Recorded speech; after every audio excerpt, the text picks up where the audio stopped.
Okay, good evening, everyone. So I thought I might explain a little bit about the rationale behind tonight's talk, first of all, which is really just a collection of photographs of flowers. I hope you like them.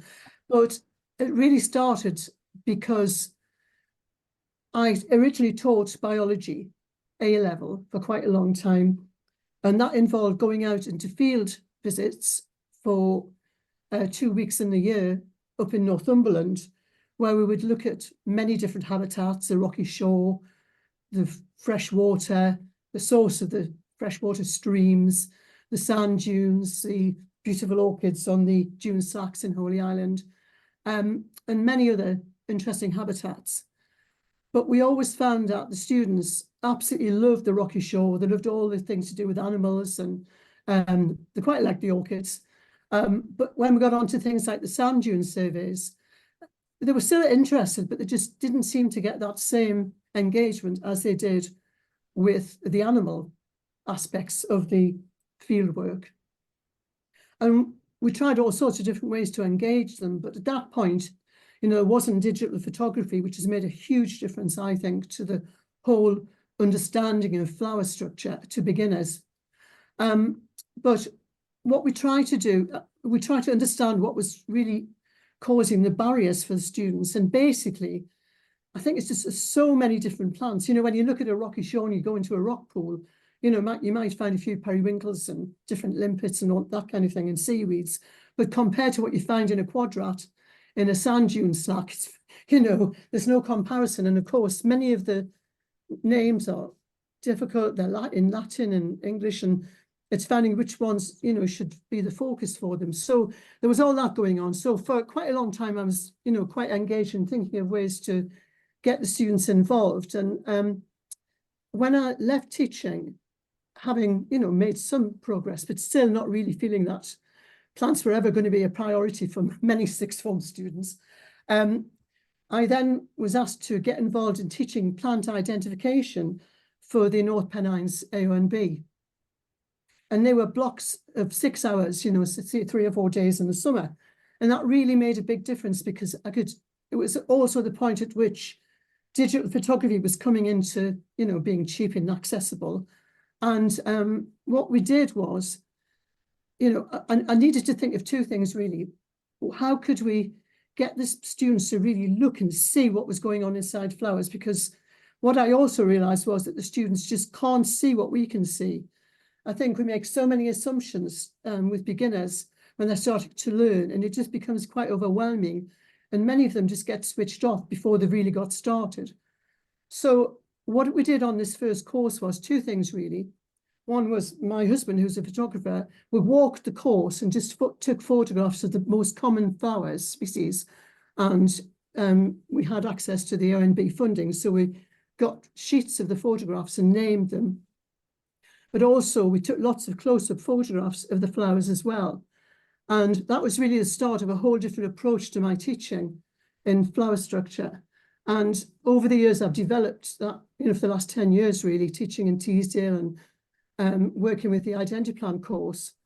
And, you know, the key thing is really to get the observational skills developed, because the students just do not see what we see. And I think, you know, because we're so experienced, many of us, we've done it for such a long time, we forget what it's like to go out into the field as beginners when you're overwhelmed by loads of little white flowers that all look the same, you know, and lots of things that, you know, with all these different names. It's quite bewildering. So basically, I've been teaching families as well over the last 5 or 6 years, and really going into detail across different aspects of the classification of the flowering plants. So tonight, what I've done is to really start from the outside of the flower and just work inwards, looking at the main parts, showing you how much variation there is. I'm sure many of you are aware of this, but, you know, when you're trying to teach it and you're saying, you know, this is what a carpel looks like, well, actually, there's huge variation in what a carpel looks like and all sorts of different aspects of the flower. So the first thing to decide when I was teaching this course at the beginning was, which flowers was I going to use to show plant structure? Because most of them are just far too small, you know, and they're really difficult to unpick and see when you're starting off. So, you know, the obvious things to pick, oh, hang on, not working. So I can't move the screen. Oh, yeah, we go. So the obvious thing to pick is something like, you know, the wallflower, the brassica family, or, you know, something like garlic mustard, because they're quite simple and their structure is quite basic, but they're quite small. So I decided in the end that I was just going to go for something that was reduced at Tesco's and got big bunches of tulips and brought them in to start with, because the structures are so big, even though it's not typical because of the perianth, which I'll come onto in a minute. The point was that people could get right into the flower and hold the structures and really look inside and see, you know, that you've got these really large stamens here with the anthers and the pollen. You've got this lovely, you know, chunky stigma, three-lobed stigma here. Very short style already, you know, there's so much variation in the flowers, and then this long ovary, which they could open and say the ovules. So I started, and I've really done that with all of the basic flower teaching. I always start with something big like a tulip or a lily or something that they can really see, even though, you know, it doesn't have typical sepals and petals. Then I would go on to something like this, you know, to the stitchwort, which is a great flower for showing all the parts. And once they've established on a bigger scale, then they can start to see inside a smaller flower and start to look at the main parts. And so that's what I did, really, start off with something big and then go smaller. And I think the point I'm really making here is that it's quite hard to see inside a flower when you begin. And so, you know, try not make too many assumptions about what the student can really see. You know, I was out with one identiplant student because she happened to be in our Upper Teesdale botany group one day, and she was really struggling with looking at one of the flowers. And what I realized was that all the stamens, the anthers had dropped off. And so she couldn't work out which were the head of the style and which were the filaments, because she didn't know there was a difference there. So it's just things like that at the beginning, which I think are quite confusing, which we tend to forget about. So basically, that's just a diagram I use when I'm teaching the beginners about flower structure, which I'm not going to go into that detail now, because I'm going to go through the flowers as we go through different aspects of these photographs I'm going to show you now. So basically, I mean, the flowers can vary so much. The sepals, the number, the colour, the shape. Are they hairy? Are they smooth? How are they arranged? And the petals, again, number, colour, shape, size. There's so much variation. Then the carpels, the general shape, the length of the style, which can be really quite confusing, I think. The number of lobes on the stigma, the shape of the ovaries, all these things can vary so much. And similarly with the stamens, how many we've got, their length, size of the anther, how it's attached, and the colour of the pollen as well. So let's look at the calyx first. So basically, the calyx can be free or fused. And this is a photograph. What I try to do is do a mixture of photographs so the more experienced people can challenge themselves to identify the flowers, as well as talking about the basic structure to everyone. But here you've got the sepals alternating with the petals. And what we're saying is that, you know, the calyx, the collection of sepals that can be free or fused, the colour can vary, they can be hairy or glabrous. Are they in the mature flower all the time? Let's see. And are they tepals or sepals? So that's a close-up of that one, which I'm sure you recognise as barren strawberry. And it shows the sepals nicely there, alternating with the petals. Now on this forget-me-not here, you can see that the sepal tube there, for a start. Then you've got these hairs on it, which are hooked, which of course helps us to separate the two groups of forget-me-not straight away, those with flattened hairs and those with hooked. So a very handy feature. And then in this sepal tube, which is fused, you've got the openness of this top here with teeth obtuse, which of course is characteristic of the birdsfoot trefoil, whereas in the greater birdsfoot trefoil, that angle there is much narrower. So an interesting difference there. But something I think that does confuse beginners straight away is that, you know, that flower doesn't have any sepals on it. But it's obviously a poppy.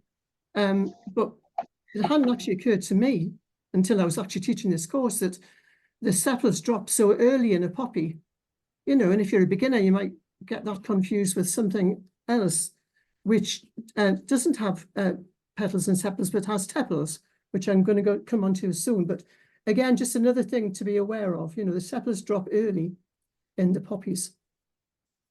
And here, again, we're showing the sepals alternating with the petals in this little potentilla, which of course has 4 petals instead of 5, which is characteristic of most of the potentilla group. And just here to show the episepals, which we also have in the rose family, especially in others, where you've got the sepals and episepals alternating between them.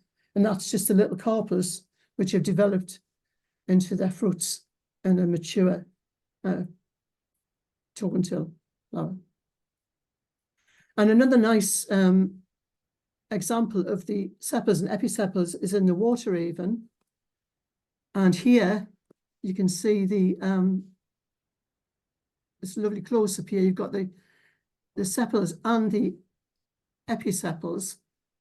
And on the back there, you see where they originate around this. You've got this hypanthium at the base. Oops.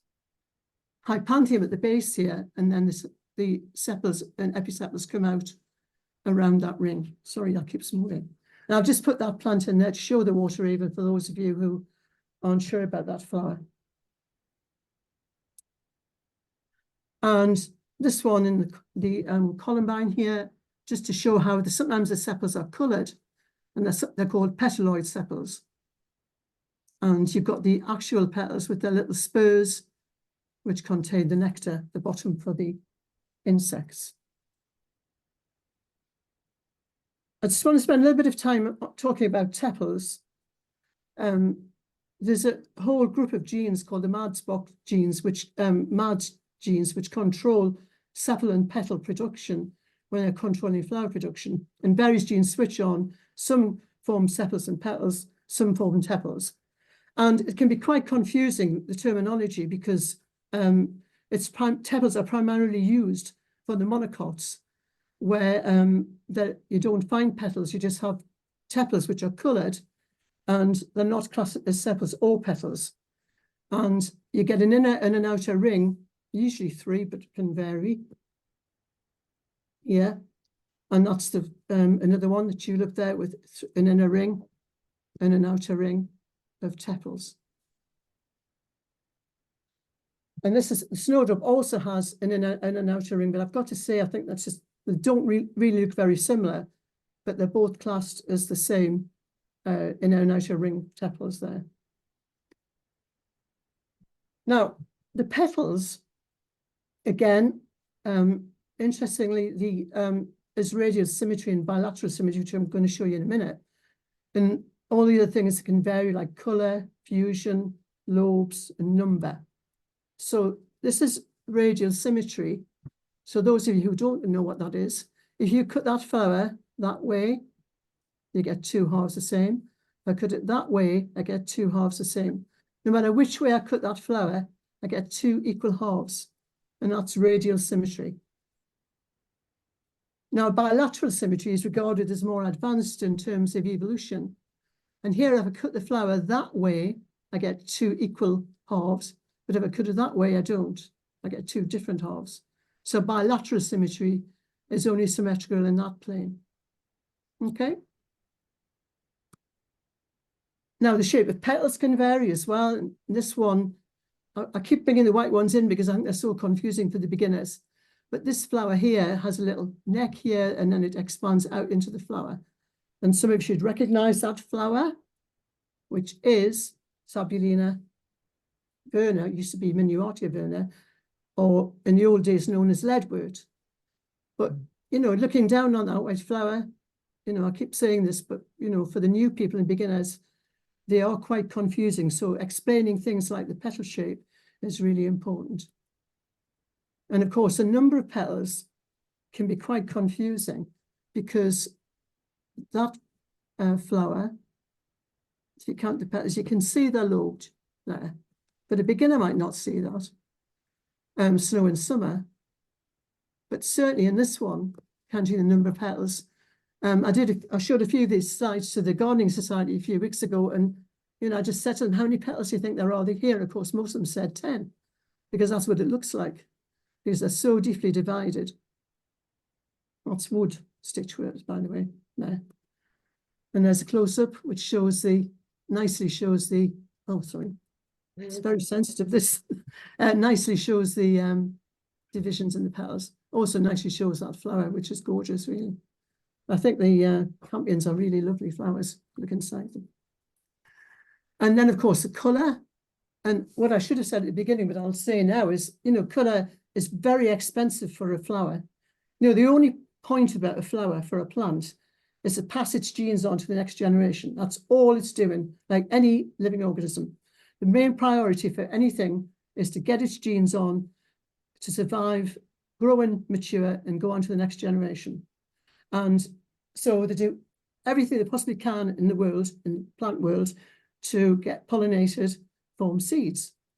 And so colour is quite important there, but it costs a lot of energy to make things, the pigments that, of course, form colour. And I'm going to come back to colour a bit later on, but they're just such gorgeous flowers, these, aren't they, with their lovely little rim there. If anybody knows what that's for, I've read various suggestions, but none of them, apart from possibly the insect, hanging on as it goes in to the petal tube. But a lot of the Boraginaceae, the borage family, have scales or these raised rings and things on the flowers, which are very beautiful, even if we don't know exactly what they're for. If somebody would like to tell me at the end, I'll be very pleased to hear.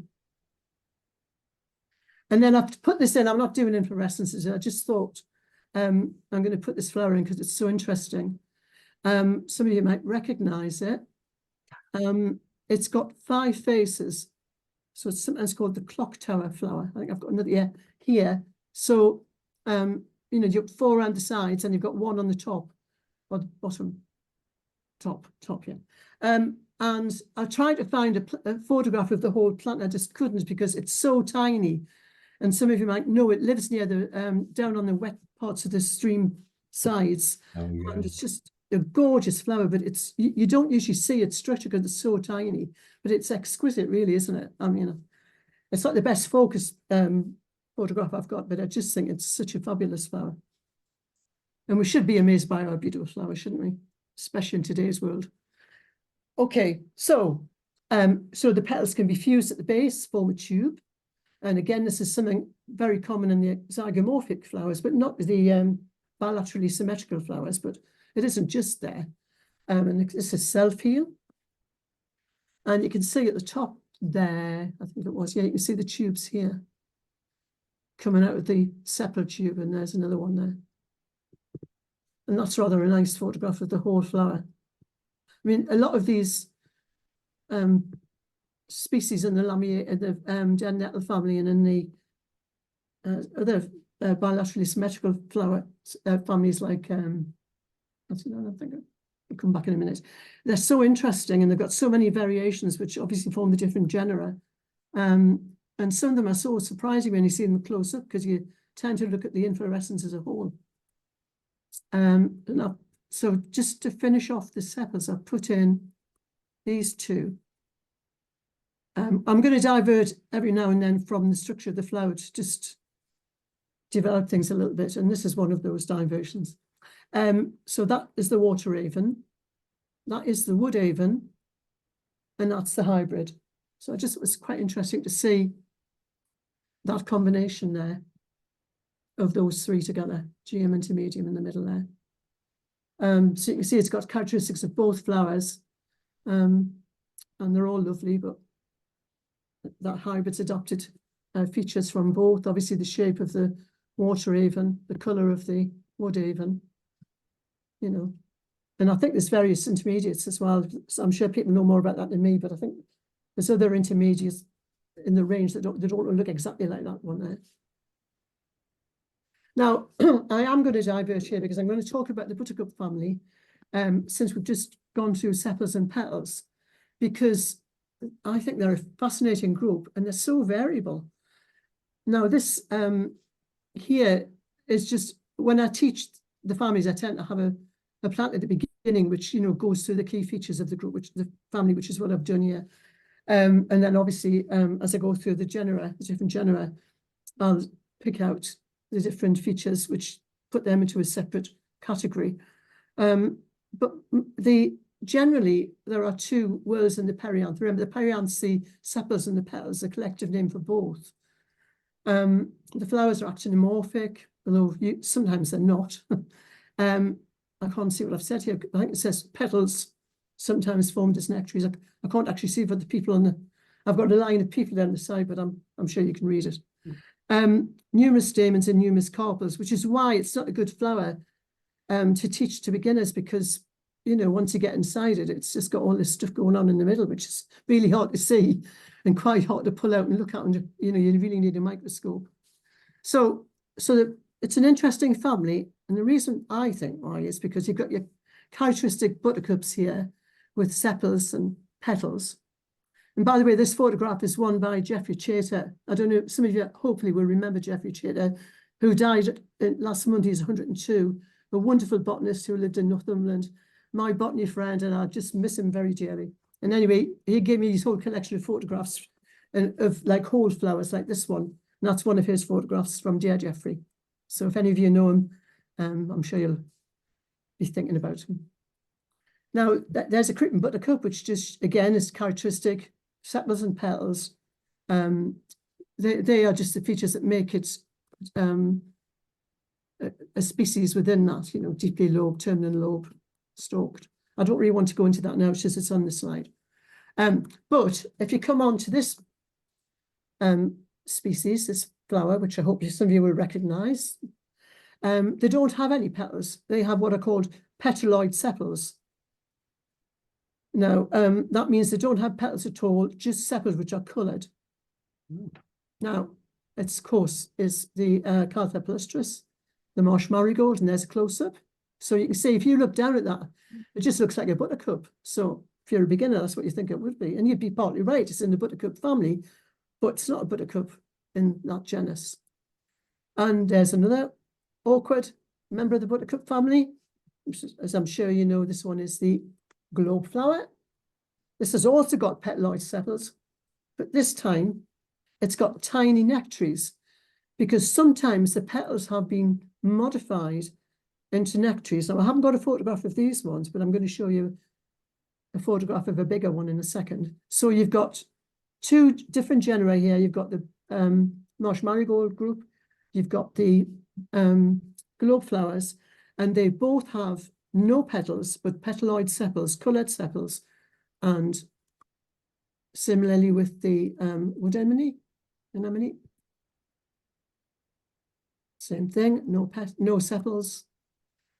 So let's come on to one of my favourite groups, the hellebores. Now, I haven't got any of the wild hellebore here, although I've got loads of it growing all over my garden, I've got to say, but it's not easier to see the structure of this in the cultivated hellebores. So this is a typical hellebore, Christmas rose, actually. It's got the, here's the outer ring of petaloid sepals, coloured petaloid sepals, and you've got lots of lovely stamens here and these gorgeous little carpels coming out of the middle. But you've also got this ring, you can just make out here, which are the nectaries. So this time, you've got the petals being adapted, reduced to nectaries. And if you look down on this particular hellebore, you can see you've got this is the outside, all these lovely nectar guys for the insects, of course. Then you've got the lovely rings, concentric rings of the nectaries. And then you've got your stamens and the stigmas, which I think I'd cut the tops off so you could see inside it. Okay. It's terrible. That's awful. I can't see I know. I find it really hard to teach and not get feedback.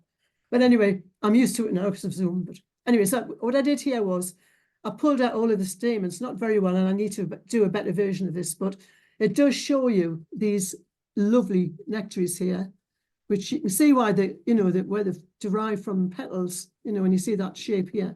Oh gosh, sorry. So when I press on it, and then you've got the carpels in the middle coming up here. Yeah, with this, so they've got far less carpels than the things like the common buttercup and stuff in the ranunculus group, but a very interesting group there. And so there's your nectaries, reduced petals, all to do with the mad box genes that form control of the flower formations in the flowering plants. Okay, so that's my diversion into sepals and petals.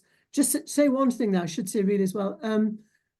You know, there's a bit of confusion about tepals and things like petaloid sepals, and I think it's very confusing for beginners.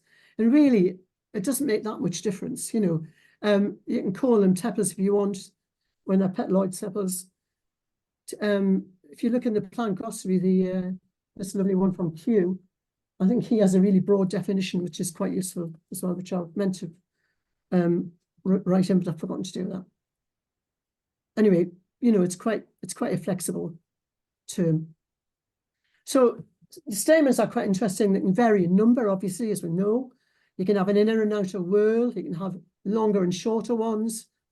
You can have them fused, which I'll show you soon. You can have them attached in various ways. So really what I'm going to, although I'm talking about stamens, it's really hard not to talk about the carpels because they're in the photograph as well. So I'm going to just focus on the stamens here, but I might divert to carpels before I actually start that group.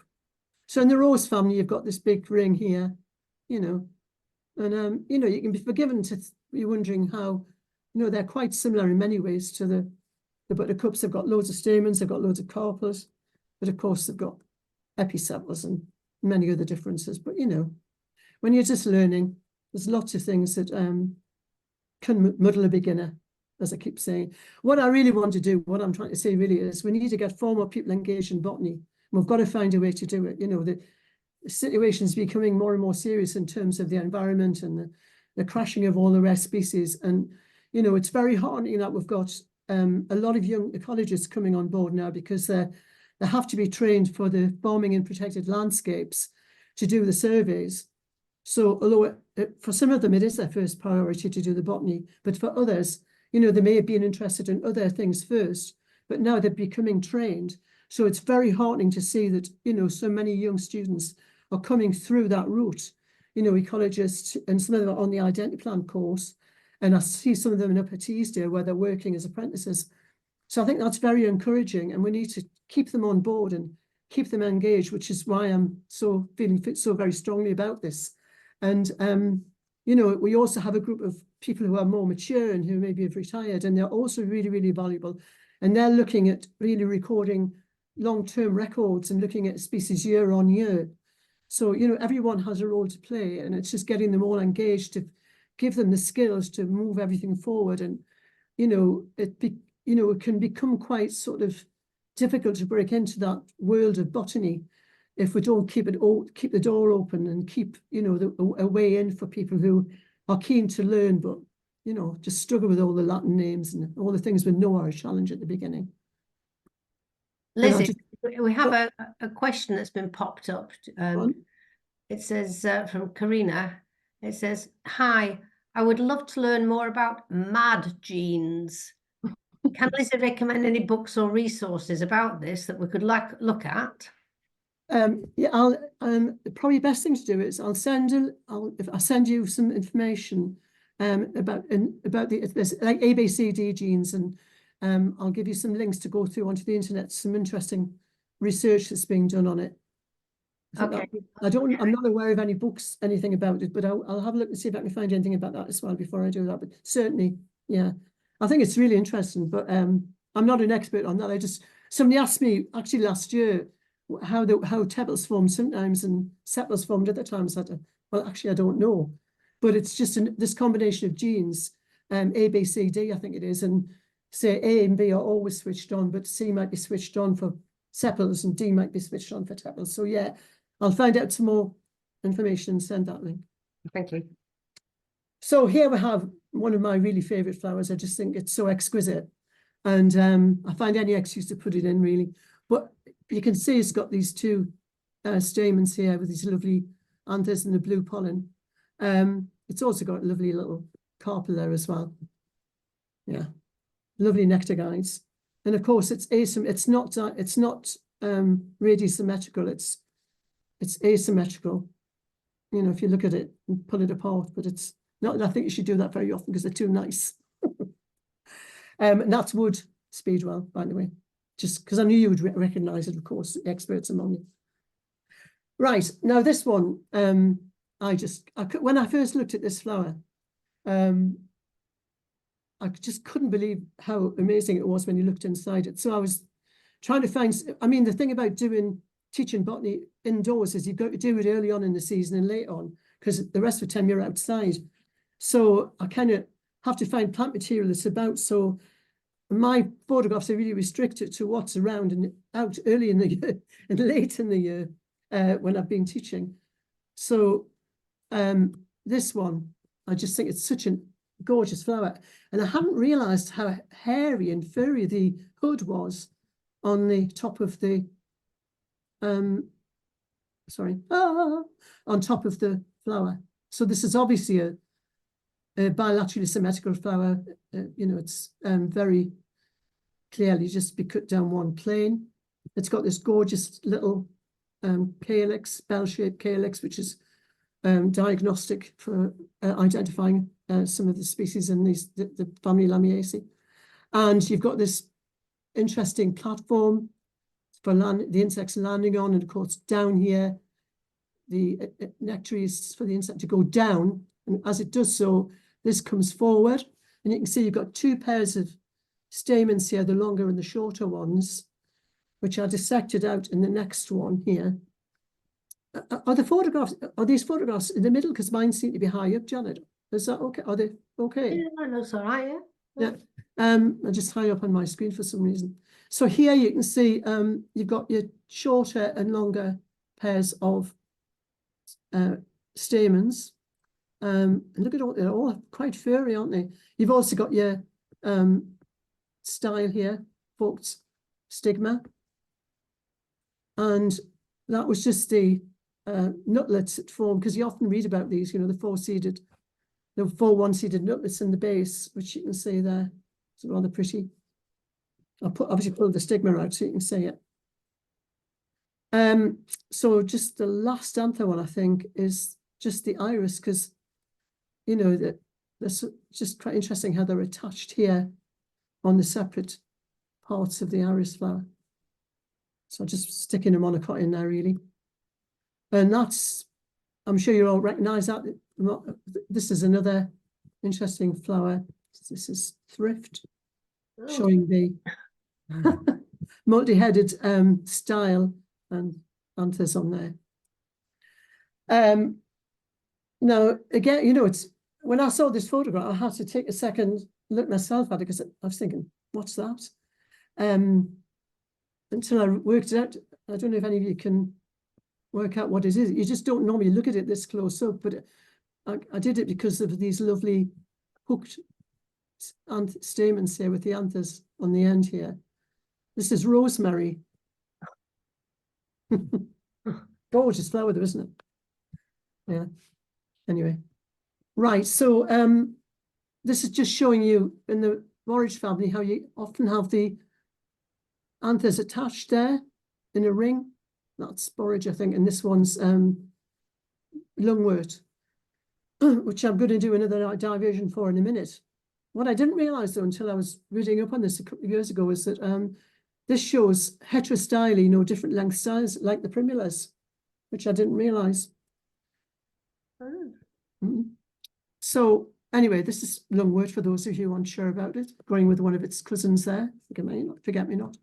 And the interesting, just to dive here, so I would come back to pigments, and I'll put this stuff in so you can, oh, sorry, wrong way. Right, the colour is caused by pigments called anthocyanins, which are enormous organic molecules, very interesting.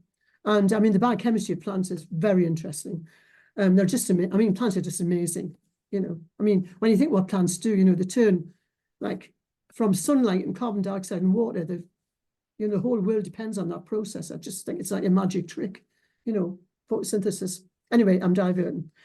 So anthocyanins are massive pigments which they make, very expensive to make, but of course they're important to attract insects to the pollinating insects to the flower.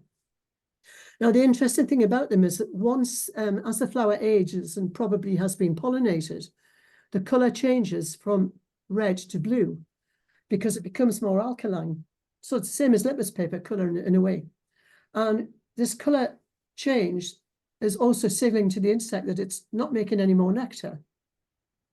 But the advantage of having it there is that when the insect comes down to the whole pulmonaria group of flowers, it's attracted to the bigger group because the blue flowers are still there with the red ones. So it's a bigger bulk to see. So it's part of the way it's evolved, this adaptation. It's not wasting the pigment. The colour changes. I don't know how much that's controlled by the flower or it just happens because of the, I don't know how the aging thing really works in terms of whether it's conscious or a controlled process. It just happens naturally. But the point is the colour changes from red to blue, and the blue flowers aren't attractive for pollinators anymore, but the whole flower is attractive and is more noticeable because they're still on the flower. But they're not going to be, the pigments are going to be wasted as the plant's making new anthocyanins for new flowers. So it's a really interesting mechanism. So they, if you think about that group, like the borage and lungworts and forget-me-nots, and I can't think of another one offhand. Somebody should help me, Janet. No. What do you call that one that's... Anyway, I'll say it. It's got a funny name, but I'll come back in a minute. Anyway, so the point is the colours are very interesting here, and the change. And it's not the only flower that does that. What about horse chestnuts? Do they change? The flowers change, don't they? Yeah, I think it could change. I don't know what the pigments involved in that one is. Yeah, but it's probably the same principle. You see, when a plant will take back to itself anything, it can. So even in leaf fall on trees, they take back all the molecules they can because they're going to get lost and just get dropped in the leaves to the ground. So the plants need to get back what they can from the enormously expensive pigments in terms of the energy. Okay, so how are we doing for time here? It's okay. So 28. I think I might just make it. So again, number of carpels. That's the stigma-styling ovary, or the fused, the shape of the ovaries.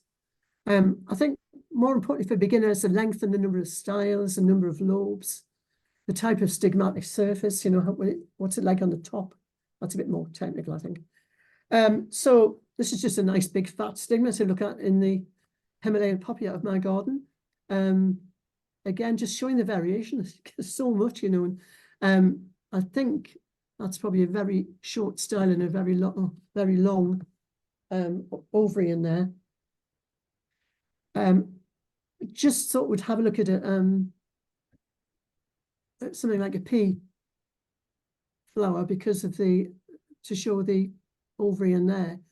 So just reminding you, and those of you who don't know, you've got your upper standard, you've got 2 wings, then you've got the keel, which has got 2 petals, and they're actually not fused in this flower, but everything's lying down in here. Like if you think about a pea pod or the pods that you get off the broom and the gorse, the ovary lies in there with the stigma at the end, which I'll show you in a second, and the stamens all lie along. Most of them are attached to the ovary and the style, apart from one, I think. So, and then of course, when you get your pea pod, that all comes from that structure. So there's a close-up. The reason why I put the other flower in was because I distorted this is the top here, and I couldn't get to show this part without distorting that. So this is the keel and the wings, and this is partly showing this anthers here, but in the next one I pulled them out. So then again you can see there's this curved, very long stigma styling ovary. That's going to form the pea, similar, the equivalent of the pea pod. And these are your anthers here, 2 different length anthers. I'll put that in again because it's got the 3-lobe carpel, 3-lobe stigma, sorry, and a little short style and a lovely fat ovary. That's the leadworth, Sabulina verna again, spring sandworth. So just a couple of things to finish off with. This is bugle, and I just think it's such an interesting plant. So just taking a flower here, so sort of summarizing what we've been looking at. There's your little calyx with it's obviously fused at the base.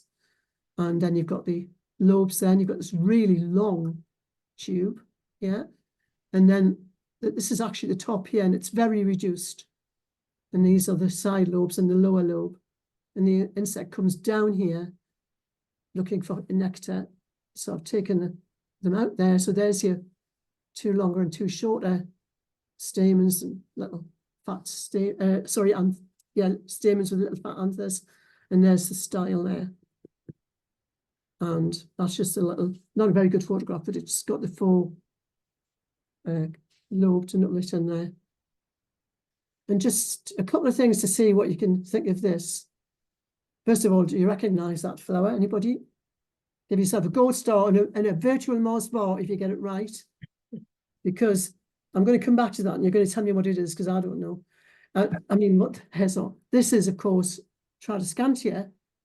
And there you can see, yes, stamens and yes, stigma cell and ovary.